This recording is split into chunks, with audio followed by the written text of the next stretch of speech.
Now, our story starts over 100 years ago, 1885, when two lumber barons from San Francisco began snapping up timberland to build the large-scale mills of the Sequoias. Now, it all happened right here where I'm standing, about 40 miles east of Scottsburg, what is today known as Centerville. Now, it all started when two prominent San Francisco lumber merchants, Hiram C. Smith and Austin D. Moore, fraudulently acquired over 30,000 acres of forested land under the Timber and Stone Act of 1878. Now, the Timber and Stone Act permitted any citizen who had no previous claim to obtain 160 acres of timberland by swearing that he had personally inspected the land. And then he was charged between $1.25 and $2 per acre. Well, Smith and Moore allegedly took everybody they could find and had them sign over their claim for as little as a bottle of whiskey. In their quest for wealth, they would completely destroy Converse Basin, many stands of sugar pine, yellow pine, and cedar. And after withstanding the elements of nature for up to 4,000 years, it's estimated that these men felled over 8,000 massive redwoods. Of course, looking back, we now see that that was one of the most destructive lumbering events in the history of the world. But this is not just a story of greed and mass destruction of a mighty forest.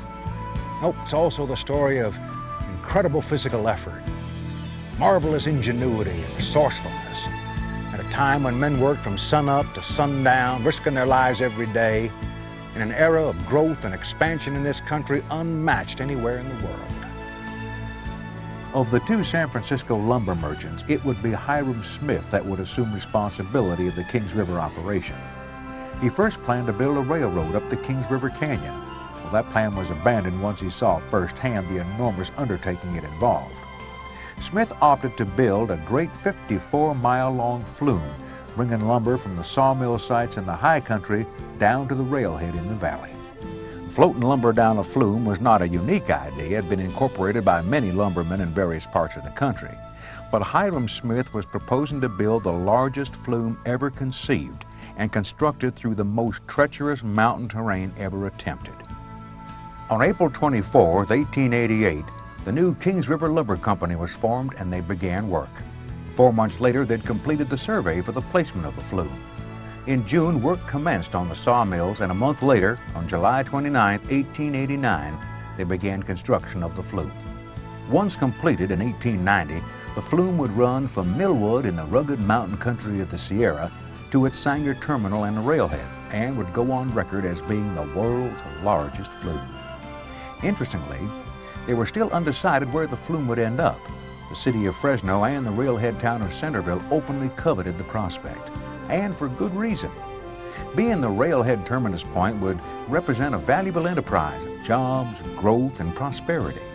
It wasn't until the new town of Sanger, only a year old and about 250 residents, donated 65 acres of land and all the necessary right-of-ways. With that, the decision was made. The effect was like a gold rush. The cost for lots skyrocketed from $300 to over $4,000, and in less than a year, 75 structures had been erected in what had been a cornfield just 2 years earlier. Hiram C. Smith was determined to operate his gigantic lumber enterprise year-round.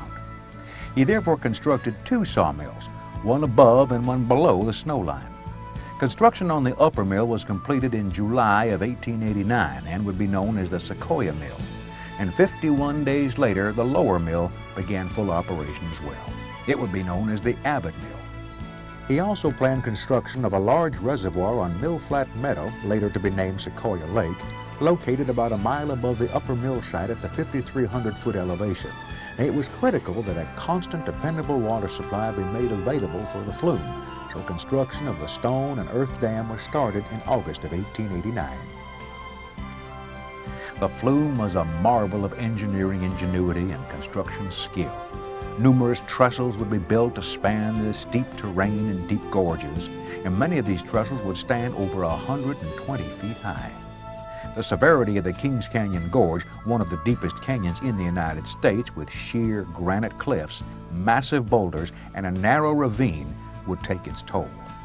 3 men would lose their lives during the construction, one falling 100 feet to the boulders below. The flume would run in front of Maxon's resort and cross over the Kings River above Trimmer Springs. The bridge measured 451 feet between its towers and was supported by 7 1 3/8 inch steel cables. This design proved unsatisfactory when operations began. The surging water flow created a surprising wave-like effect that caused the flume bridge to swing and whip and gyrate so severely that large quantities of water would spill over the sides and a backflow would create jam-ups. To remedy the situation, an elaborate trestle system was built to bypass the bridge crossing, and that completely eliminated the problem. By the summer of 1891, the Kings River Lumber Company was in full swing. There were more than 300 men engaged in the deep forest operation and another 200 employed in Sanger, working in the box factory, sash and door factory, planing mill, and drying yard. The combined monthly payroll exceeded $12,000.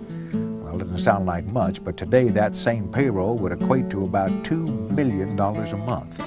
And back then, a man would work from 6 a.m. to 6 p.m. with an hour off for lunch, 6 days a week, and was paid a total of $1.50 a day. Now, to really understand the size of the operation, you have to start with the felling of them gigantic trees.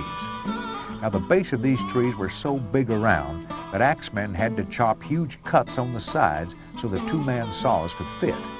Most often, the sheer weight of the tree crashing to the ground would cause it to shatter into useless chunks. Any logs that were 8 feet or more in diameter were drilled with hand augers, packed with black powder, and blasted into usable sections. Unfortunately, this too caused great destruction. Later, the huge bandsaw with a 90-foot circumference blade at Converse Basin would eliminate the need to use black powder. Nearly 2/3 of all the redwoods felled could not be shipped or milled. Their shattered remnants left behind like grave markers placed at the feet of a fallen giant. Logs were transported to the upper mills by several methods.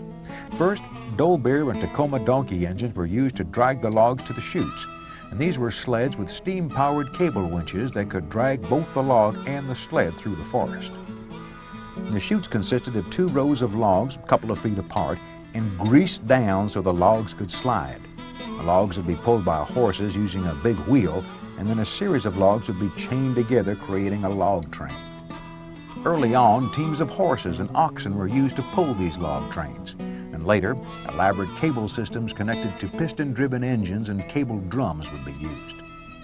In 1891, they built a 2-mile-long steam-powered narrow-gauge railroad across Mill Flat Creek to connect the various chutes, and they'd use a recently perfected gear-driven 36-ton Shay locomotive. Constructed in Ohio, dismantled in Sanger, and hauled up into the mountains by horse and wagon, there to be reassembled and put into operation. The next year, in 1892, they started construction of the upper rail line.